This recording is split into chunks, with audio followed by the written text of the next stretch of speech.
What really will make a mother wear wet clothes to a police station? She didn't show up with noise or excuses.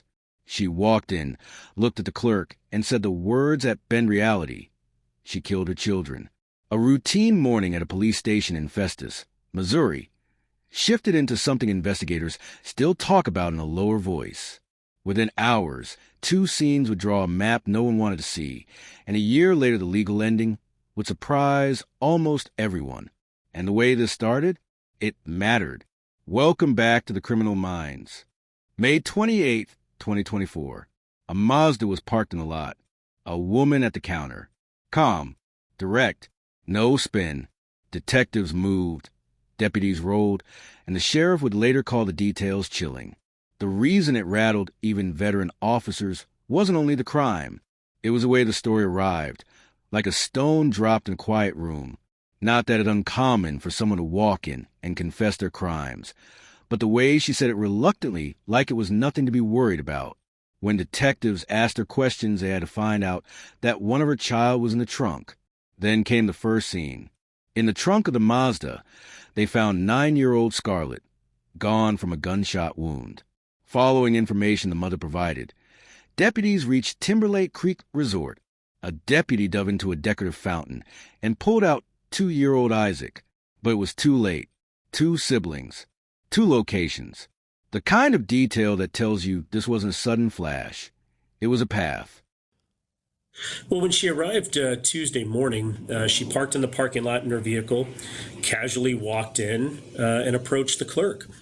She was a little disheveled and some of her clothes were wet. But other than that, according to the video, when you look in it, just like a normal person walking into a business. Well, she approached the clerk first and shared that she had killed her 2 children. The clerk immediately ran back to where a detective and another police supervisor were sitting and told them, that this person just walked into the lobby and claimed this. Now, from law enforcement circles, I don't want to say it's not uncommon, but, because we deal with so many people with mental health issues, it's not extremely out of the ordinary to have somebody come into your law enforcement lobby who has a mental health issue or mental health crisis. So I think there was probably some disbelief and questioning at first, but the officers, multiple officers, quickly exited, including a detective, and ran out there to talk to her and interview her to see what was going on. Which brings up the question no one can help asking. Was she mentally stable, or was she with her normal mind? Forensic psychiatrist Dr. Daniel Bober has studied cases like this. When a parent takes a child's life, the motive isn't always anger.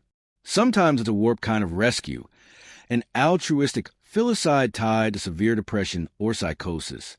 He points to cases like Andrea Yates, where delusions twisted love into lethal logic. Was this that? Was she delusional? Hearing voices? Afraid of something that wasn't real? Those aren't excuses. They're the only way to make sense of the senseless. And there were hints something was breaking. In the hours before the killings, she quietly changed her Facebook profile picture to solid black.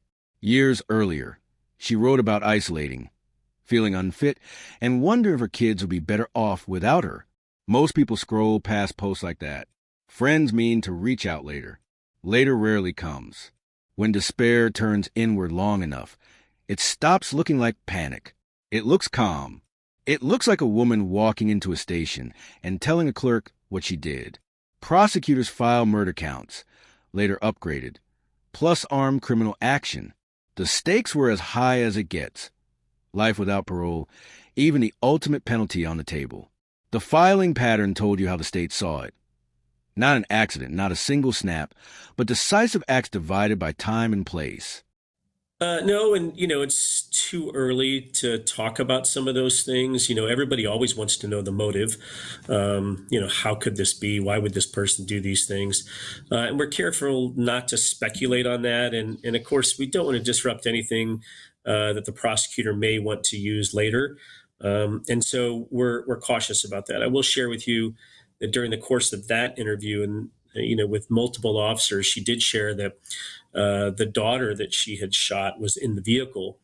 And so one of the officers ran out to the vehicle to investigate. look in the vehicle and saw the small child that had been shot, immediately unlocked the doors and was able to remove the child, excuse me, into the parking lot and then start CPR. While the other officer, who happened to be a detective, started, making inquiries in terms of where the other child was, and that's how other law enforcement agencies, including ours, received the information to immediately and urgently respond to that location. Months later, everything pivoted. In February 2025, her attorney announced an insanity defense. Independent forensic examiners, not state employees, evaluated her. The Missouri Department of Mental Health provided a second opinion. Both reached the same conclusion. At the time of the killings, she could not understand the wrongfulness of her actions. That's the legal key. Not that she was sad. Not that she regrets it now. The test is focused, narrow, and brutal. Did disease destroy her ability to know right from wrong in that moment? Under Missouri's version of the Manhattan Rule, a defendant could be found not criminally responsible if a mental disease or defect made them unable to appreciate the nature/quality or wrongfulness of what they did. If that bar is met, punishment gives way to commitment. Not home, not a soft landing. Commitment to the Department of Mental Health for as long as necessary. No fixed release date until doctors and the court agree the person is both no longer mentally ill and no longer dangerous. On August 13th, the judge accepted her plea and ordered that commitment. People hate this outcome until they learn how rare it is and how demanding. Commitment isn't getting off. It's losing freedom without an end date, under medical care and legal oversight, sometimes for life. The court will revisit risk. Doctors will track symptoms, medication response, insight, and safety. The standard for release is steep. Many never meet it. How the case unfolded was disturbing from the onset.